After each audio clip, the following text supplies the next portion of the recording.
fue un conflicto armado de México de 1926 a 1929 entre el gobierno y la Iglesia, que se resistía a la aplicación de las leyes que prohibían la participación de la Iglesia sobre los bienes de la nación. La Ley Calles, oficialmente llamada Ley de Tolerancia de Cultos, fue una ley mexicana expedida el 14 de junio de 1926, cuyo fin era controlar y limitar el culto católico en México.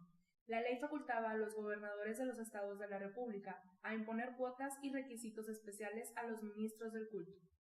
Gracias a esta situación, la Iglesia intentó reunir 2 millones de firmas para proponer una reforma constitucional, la cual fue rechazada.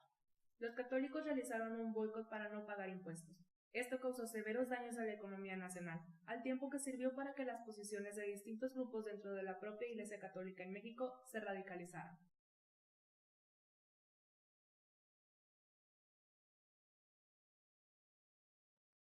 La radicalización hizo que en zonas de algunos estados de la República, como Guanajuato, Jalisco, Querétaro y Aguascalientes, creciera un movimiento social que reivindicaba los derechos de libertad de culto en México. Las primeras guerrillas estuvieron compuestas por campesinos. Sin embargo, cada vez se unían más personas a los gritos de ¡Viva Cristo Rey! Y ¡Viva Santa María de Guadalupe!, lanzados por quienes fueron conocidos como los cristeros.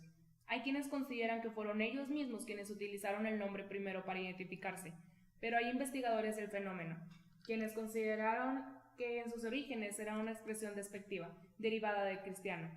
En todo caso, los que se conocían como cristeros fueron capaces de articular rápidamente una serie de descontentos locales con las consecuencias de la Revolución Mexicana, así como de juntar en torno suyo a grupos que se oponían a lo que se conocía como el Grupo Sonora, nombre creado por el origen sonorense de los presidentes de La Huerta, Obregón y Calles. No solo eso, la Guerra Cristera, como también se le conoce, logró un uso muy eficaz de símbolos religiosos, como la Virgen de Guadalupe.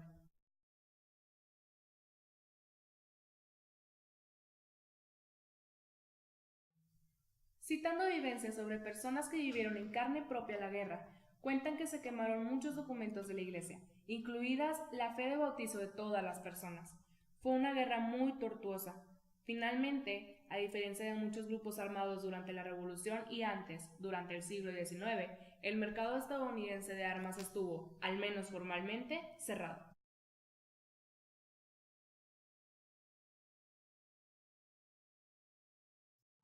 Aquellos provenientes del campo constituían aliados civiles y soldados, mientras que los de la ciudad se encargaban de la organización, la propaganda y el aprovisionamiento principalmente. A pesar de las limitaciones en insumos, en 3 años los cristeros pasaron de ser la partida anárquica del ejército constituido a derrotar en igualdad de fuerzas a las tropas federales. Por su parte, las mujeres también jugaron un papel importante dentro del ejército cristero. Además de ser las primeras guerrilleras y las más entusiastas a la hora del conflicto, se destacan más de 25,000 de las llamadas brigadas femeninas, dedicadas a apoyar en la rebelión. Bajo la fuerte presión del gobierno de Estados Unidos, el presidente Portes Gil anunció que la Iglesia Católica se sometería a la ley sin que la Constitución sufriera alguna modificación. A partir de ese momento, el país entró en un periodo de relaciones nicodémicas, en referencia a Nicodemo, el fariseo que se acercaba a Jesús de noche. De ahí el término Nicodemo, el que viene de noche.